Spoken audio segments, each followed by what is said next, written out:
Hello students. So next correlation coefficient ਦੇ ਲਈ question है the following table gives distribution of items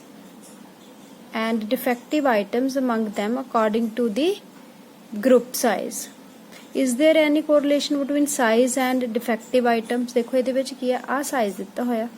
ठीक है आ आइटम्स का नंबर है ਜਿਹੜੀਆਂ ਕਿ ਪ੍ਰੋਡਿਊਸ ਹੋ ਰਹੀਆਂ ਉਹਨਾਂ ਵਿੱਚੋਂ ਕਿੰਨੀਆਂ ਡਿਫੈਕਟਿਵ ਆ ਦਿੱਤੀਆਂ ਹੋਈਆਂ ਅਸੀਂ ਕਰਨਾ ਕਿ ਅੱਗੇ ਕੁਐਸਚਨ ਹੁੰਦਾ ਸੀਗਾ ਕਿ ਦੋ ਡਾਟਾ ਦਿੱਤਾ ਹੁੰਦਾ ਸੀ ਕਿ x ਸੀ y ਸੀ ਔਰ ਉਹਦੇ ਵਿੱਚੋਂ ਤੁਸੀਂ ਵੈਲਿਊ ਸੋਲਵ ਕਰ ਲੈਂਦੇ ਸੀ ਕਿ ਕੋਐਫੀਸ਼ੀਐਂਟ ਆਫ ਕੋਰਿਲੇਸ਼ਨ ਕੀ ਆਏਗਾ ਬਟ ਇਸ ਕੁਐਸਚਨ ਦੇ ਵਿੱਚ ਕੀ ਹੈ ਕਿ ਤੁਸੀਂ ਇਹਦੇ ਵਿੱਚੋਂ ਦੇਖਣਾ ਹੈ ਕਿ ਕਿਹੜਾ x ਲੈਣਾ ਕਿਹੜਾ y ਲੈਣਾ ਅਸੀਂ ਇੱਕ ਪਾਸੇ ਲੈਣਾ ਹੈ ਸਾਈਜ਼ ਜਿਹਦੇ ਵਿੱਚ ਕੋਰਿਲੇਸ਼ਨ ਕੋਐਫੀਸ਼ੀਐਂਟ ਫਾਈਂਡ ਆਊਟ ਕਰਨਾ ਦੂਜਾ ਲੈਣਾ ਡਿਫੈਕਟ ਇਨਕੁਆਲਿਟੀ ਕੀ ਹੈ ਹੁਣ ਸਾਈਜ਼ ਦਾ ਹੋ ਗਿਆ ਦਾ ਮਤਲਬ ਇਹ ਸਾਡੀ x ਵਾਲੀ ਵੈਲਿਊਜ਼ ਹੋ ਗਈਆਂ ਠੀਕ ਹੈ ਇਹਨੂੰ ਆਪਾਂ x ਲੈ ਲਾਂਗੇ x ਆਪਾਂ ਕਿਉਂਕਿ ਇਹ ਹੁਣ 15 ਤੇ 16 ਇਸ ਤਰੀਕੇ ਨਾਲ ਕਿ 15 ਤੋਂ ਲੈ ਕੇ 16 ਤੱਕ ਤੇ ਆਪਾਂ ਇਹਦੀ ਮਿਡਲ ਵੈਲਿਊ ਲੈਣੀ ਹੈ ਮਿਡ ਵੈਲਿਊ ਜਿੱਦਾਂ ਇਹ ਆ ਜਾਏਗੀ 15.5 ਠੀਕ ਹੈ ਇਹਦੀ ਆ 16.5 ਤੇ ਜੇ ਤੁਹਾਡੇ ਕੋਲ ਇਸ ਤਰੀਕੇ ਨਾਲ ਦਿੱਤੀ ਹੋਵੇ ਨਾ ਕੰਟੀਨਿਊਸ ਸੀਰੀਜ਼ ਤਾਂ ਆਪਾਂ ਮਿਡਲ ਵੈਲਿਊ ਲੈ ਲਈਦਾ ਹੈ ਉਹ x ਹੋ ਜਾਏਗਾ ਇੱਕ ਤਾਂ x ਆ ਹੋ ਗਿਆ ਹੁਣ ਦੂਸਰਾ ਸਾਨੂੰ y ਕੀ ਹੋਏਗਾ ਨੰਬਰ ਆਫ ਡਿਫੈਕਟਿਵ ਆਈਟਮ ਹੁਣ number of defective item total ਜਿੱਦਾਂ 400 ਹੈ 400 ਚੋਂ 300 ਡਿਫੈਕਟਿਵ ਹੈ ਤੇ ਆਪਾਂ ਦੇਖਣਾ ਕਿ ਕਿੰਨੀਆਂ ਪਰਸੈਂਟੇਜ ਡਿਫੈਕਟਿਵ ਹੈ ਠੀਕ ਹੈ ਤਾਂ ਇੱਥੇ ਪਰਸੈਂਟੇਜ ਲੈਣੀ ਹੈ ਤੇ ਪਰਸੈਂਟੇਜ ਆਪਾਂ ਕਿੱਦਾਂ ਨਿਕਾਲਦੇ ਹਾਂ ਜਿੱਦਾਂ ਜਿੰਨੀਆਂ ਡਿਫੈਕਟਿਵ ਹੈ ਉੱਪਰ ਰੱਖਿਆ ਕਿੰਨਿਆਂ ਵਿੱਚੋਂ ਹੈ ਉਹ ਨੀਚੇ ਰੱਖਿਆ ਤੇ ਇਨਟੂ ਆਪਾਂ 100 ਕਰ ਲਿਆ ਇਸ ਤਰੀਕੇ ਨਾਲ ਇਹਨੂੰ ਆਪਾਂ ਸਿੰਪਲੀਫਾਈ ਕਰਾਂਗੇ ਤਾਂ 75% ਆਏਗਾ ਇਹ ਠੀਕ ਹੈ ਇਦੀ ਨੈਕਸਟ ਦੇ ਵਿੱਚ ਆਪਾਂ ਕੱਢ ਲੈਣਾ ਕਿ ਆ ਸਾਡੀਆਂ ਟੋਟਲ ਡਿਫੈਕਟਿਵ ਹੈ ਕਿੰਨਿਆਂ ਦੇ ਵਿੱਚੋਂ ਉਹਨਾਂ ਡਿਵਾਈਡ ਕਰ ਲਓ ਇਨਟੂ 100 ਤੇ ਇਹ ਸਾਡਾ y ਟੇਬਲ ਹੋ ਜਾਏਗਾ ਆ x ਹੋ ਜਾਏਗਾ ਤੇ ਇਹਨੂੰ ਕੰਪਲੀਟ ਕਰਦੇ ਹਾਂ ਹੁਣ ਚਲੋ ਹੁਣ ਅਸੀਂ ਆ ਕੰਪਲੀਟ ਕਰ ਲਿਆ ਫਿਲ ਕਰ ਲਿਆ ਇਸ ਤਰੀਕੇ ਨਾਲ ਕਿ ਪਰਸੈਂਟੇਜ ਨਿਕਾਲ ਲਈ ਅਸੀਂ ਠੀਕ ਹੈ ਇਹਨੂੰ ਇਹਦੇ ਨਾਲ ਡਿਵਾਈਡ ਕਰਕੇ ਇਨਟੂ 100 ਇਸੇ ਤਰੀਕੇ ਨਾਲ ਸੈਕਿੰਡ ਵੈਲਿਊ ਕਿਹਦੇ ਵਿੱਚੋਂ ਸੀ ਉਹ ਸਾਰੀ ਪਰਸੈਂਟੇਜ ਆ ਗਈ y ਆ ਗਿਆ ਸਾਡੇ ਕੋਲ ਡਿਫੈਕਟਿਵ ਕਿੰਨੇ ਪਰਸੈਂਟ ਆਈਟਮ ਡਿਫੈਕਟਿਵ ਹੈ ਆ ਹੋ ਗਿਆ ਉਹਨਾਂ ਦਾ ਸਾਈਜ਼ ਇਹ ਪੇ ਆਪਾਂ ਮਿਡਲ ਵੈਲਿਊ ਦੀ ਫਾਰਮ 'ਚ ਲਿਖ ਲਿਆ ਤੇ ਹੁਣ ਸਾਡਾ x ਤੇ y ਹੋ ਗਿਆ ਉਸ ਤੋਂ ਬਾਅਦ ਅਸੀਂ ਸ਼ਾਰਟਕਟ ਮੈਥਡ 'ਚ dx dy ਲਿਖਦੇ ਹੁੰਨੇ ਆ ਉਹਦਾ ਕੀ ਤਰੀਕਾ ਆ ਕਿ x ਵਾਲੀਆਂ ਟਰਮਸ ਦੇ ਵਿੱਚ ਇੱਕ ਨੂੰ ਆਪਾਂ ਅਸਿਊਮਡ ਮੀਨ ਲੈ ਲਈਦਾ ਆ ਮਿਡਲ ਜੀ ਵਾਲੀ ਵੈਲਿਊ ਅਸਿਊਮਡ ਮੀਨ ਆ ਗਿਆ a ਫਿਰ ਆਪਾਂ x a ਲਿਖ ਕੇ ਇਹ ਸਾਰੀ ਸੀਰੀਜ਼ ਲਿਖ ਲਈ ਇੱਦੀ y ਵਾਲੀ ਟਰਮ ਦੇ ਵਿੱਚੋਂ ਵੀ ਇੱਕ ਨੂੰ ਆਪਾਂ 50 ਜਿਹੜਾ ਇਹਨੂੰ ਆਪਾਂ ਮਿਡਲ ਵੈਲਿਊ ਜਿਹੜੀ ਹੈ ਇਹਨੂੰ ਅਸਿਊਮਡ ਮੀਨ ਸਪੋਜ਼ ਕਰ ਲਿਆ ਤੇ ਆਪਾਂ ਇਹਨੂੰ b ਲੈ ਲਿਆ ਤੇ ਹੁਣ y b ਕਰਕੇ ਆਪਾਂ dy ਲਿਖ ਲਿਆ ਇਹਦੇ ਵਿੱਚ ਠੀਕ ਹੈ ਤਾਂ y ਸਬਟ੍ਰੈਕਟ ਕਰਕੇ ਆ ਗਿਆ y ਦੇ ਵਿੱਚ 50 ਸਬਟ੍ਰੈਕਟ ਕਰਕੇ ਹੁਣ ਆਪਾਂ ਦੇਖਿਆ ਕਿ ਆਹ ਤਾਂ ਸਿੰਪਲ ਵੈਲਿਊ ਆ dy ਵਾਲੀਆਂ ਫਿਰ 25 10 5 10 ਇਹ ਸਾਰੇ 5 ਦੇ ਟੇਬਲ ਦੇ ਉੱਤੇ ਆਂਦੀਆਂ ਤਾਂ ਆਪਾਂ 5 ਨਾਲ ਡਿਵਾਈਡ ਕਰ ਦਿੱਤਾ dy ਵਾਲੀ ਆ ਵਾਲੀ ਜਿਹੜਾ ਟੇਬਲ ਸੀਗਾ ਔਰ ਇਹਨੂੰ ਆਪਾਂ ਲਿਖ ਲਿਆ d-y ਹੁਣ ਸਾਡੇ ਕੋਲ ਇਹ ਦੋ ਮੇਨ ਟੇਬਲ ਆ ਗਿਆ ਇਹਨਾਂ ਦੀ ਸਾਨੂੰ ਇੱਥੇ ਪ੍ਰੋਡਕਟ ਚਾਹੀਦੀ ਹੈ dx d-y ਇਹਦਾ ਹੀ ਸਾਨੂੰ ਸਕੁਅਰ ਚਾਹੀਦਾ ਹੈ ਠੀਕ ਹੈ ਤੇ dy ਦਾ ਵੀ ਸਕੁਅਰ ਚਾਹੀਦਾ ਇਹ ਹੁਣ ਆਪਾਂ ਫਿਰ ਟੇਬਲ ਕੰਪਲੀਟ ਕਰਦੇ ਹਾਂ ਤੇ ਉਸ ਤੋਂ ਬਾਅਦ ਇਹਨਾਂ ਦਾ ਸਮ ਕਰਦੇ ਕਿਹਦਾ dx ਵਾਲਾ ਇੱਥੇ ਆਪਾਂ ਨੂੰ ਸਮ ਚਾਹੀਦਾ ਹੈ ਸਿਗਮਾ dx ਇੱਥੇ ਆ ਜਾਏਗਾ ਠੀਕ ਹੈ ਕਿੰਨਾ ਆਂਦਾ ਇੱਥੇ ਸਿਗਮਾ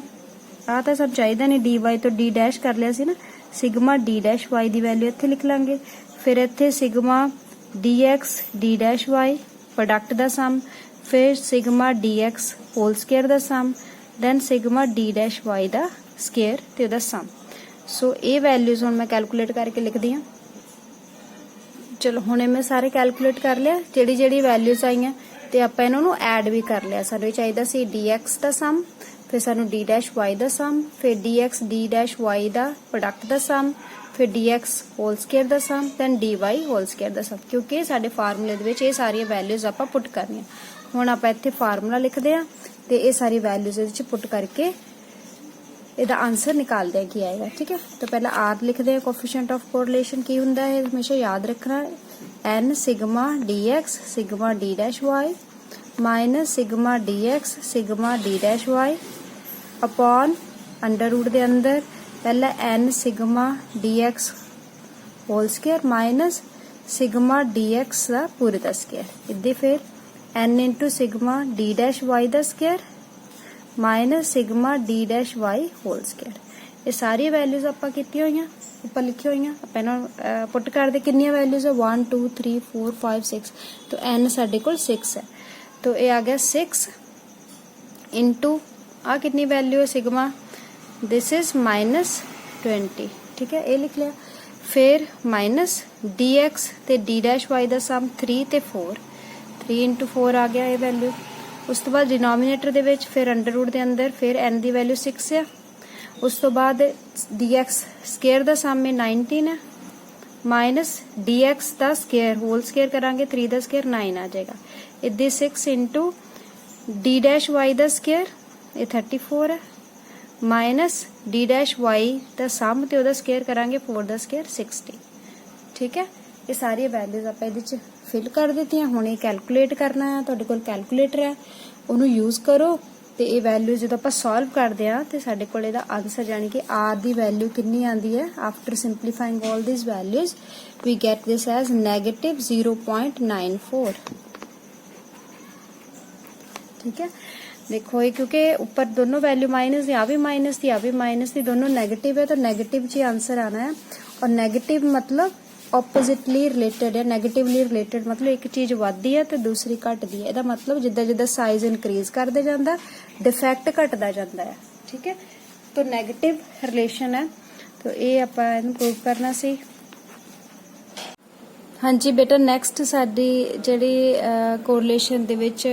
प्रॉब्लम है वो है करैक्टिंग दी इनकरैक्ट कोरिलेशन। तो इनकरैक्ट की है क्योंकि ये विच कुछ वैल्यूज गलत रीड हो गई, उहदे हिसाब नाल ये समेशन फाइंड आउट कीती है। Summation x, summation y, summation x y, summation x square and summation y square.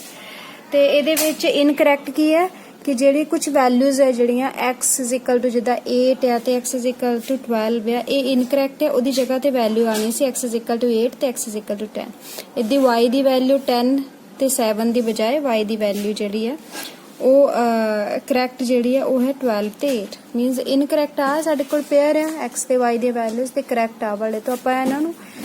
ਜਿਹੜੇ ਇਨਕਰੈਕਟ ਹੈ ਉਹਨੂੰ ਮਾਈਨਸ ਕਰਕੇ ਕਰੈਕਟ ਵੈਲਿਊਜ਼ ਨੂੰ ਐਡ ਕਰਨਾ ਹੈ। तो ਆਪਾਂ ਇਹਦੇ ਵਿੱਚ ਲਿਖਦੇ ਹਾਂ ਪਹਿਲਾਂ ਕਿ ਇਨਕਰੈਕਟ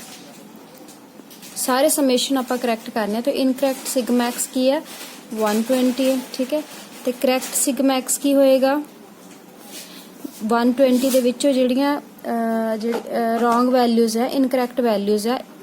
एक्स दियां, ठीक है, क्योंकि आप एक्स की गल कर रहे हैं। तो एक्स दी रॉन्ग वैल्यूज है 8 ते 12, ये आप माइनस कर देनी है, तो इहदे विच प्लस कर देनी है करैक्ट वैल्यूज है 8 ते 10, ठीक है। तो इनू जदों आप सिंपलीफाई करते हैं तो ये आ जाती वैल्यू 118, ठीक है। सिमिलरली आप लिखते हैं कि इनकरैक्ट सिग्मा वाई कितना है, जिहड़ा अपन दिता होया 90, ठीक है। तो आप इहदे विच लिखना है correct sigma y. Correct sigma y क्या आएगा, जिहड़ा रॉन्ग या इनकरैक्ट है ਉਹਦੇ ਵਿੱਚੋਂ रॉन्ग वैल्यूज वाई ਦੀਆਂ, ਹੁਣ क्योंकि वाई ਦੀ ਗੱਲ ਕਰਦੇ ਆ, वाई ਦੀਆਂ रॉन्ग वैल्यूज ਜਿਹੜੀਆਂ ਉਹ ਹੈਗੀਆਂ 10 ਤੇ 7 ਇਹ ਮਾਈਨਸ ਕਰ ਦੇਣੀਆਂ, ਤੇ ਕਰੈਕਟ ਵੈਲਿਊਜ਼ ਹੈਗੀਆਂ 12 ਤੇ 8 ਇਹ ਪਲੱਸ ਕਰ ਦੇਣੀਆਂ। ਤੇ ਇਹ ਸਾਡੇ ਕੋਲ ਜਿਹੜਾ ਸਮ ਆ after this calculation it will become 93, ਠੀਕ ਹੈ। ਸਿਮਿਲਰਲੀ ਇਨਕਰੈਕਟ ਸਾਡੇ ਕੋਲ ਸਿਗਮਾ ਐਕਸ ਸਕੁਅਰ ਦੀ ਗੱਲ ਕਰਦੇ ਆ। ਹੁਣ ਸਿਗਮਾ ਐਕਸ ਸਕੁਅਰ ਕਿੰਨਾ ਆ 600 ਹੈ, ਠੀਕ ਹੈ। ਤੇ ਹੁਣ ਆਪਾਂ ਲਿਖਣਾ correct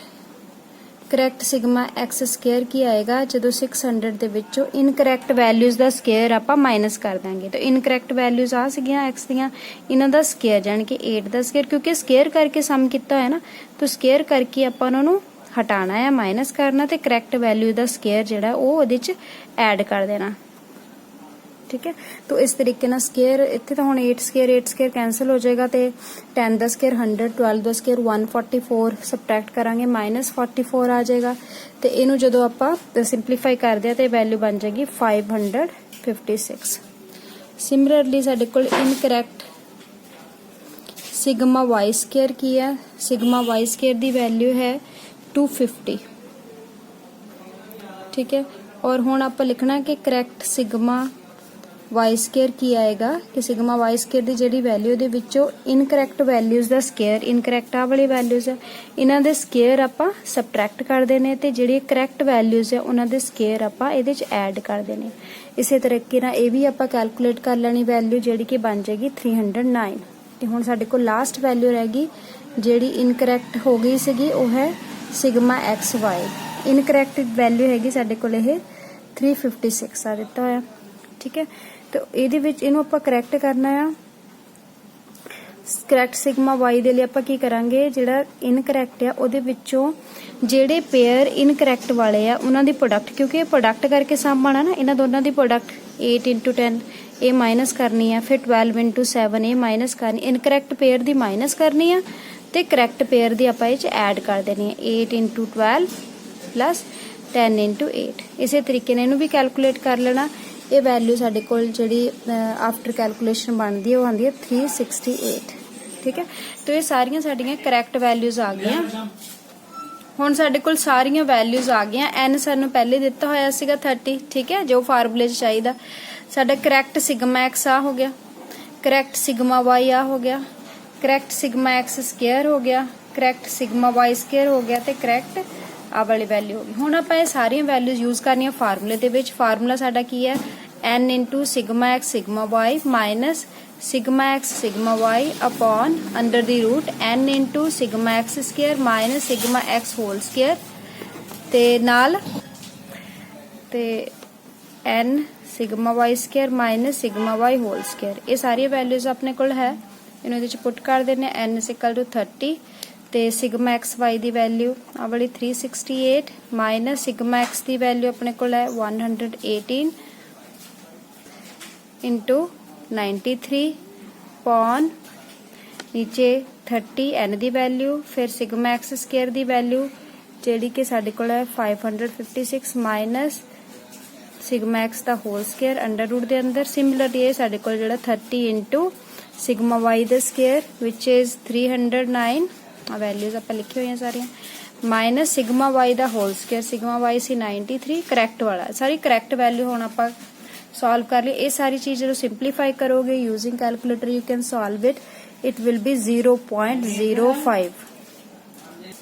so this is our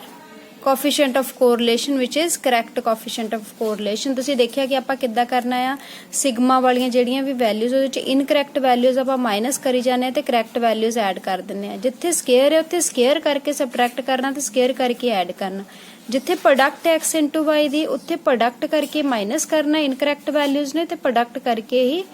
correct values ਨੂੰ ਉਹਦੇ ਚ ਐਡ ਕਰ ਦੇਣਾ।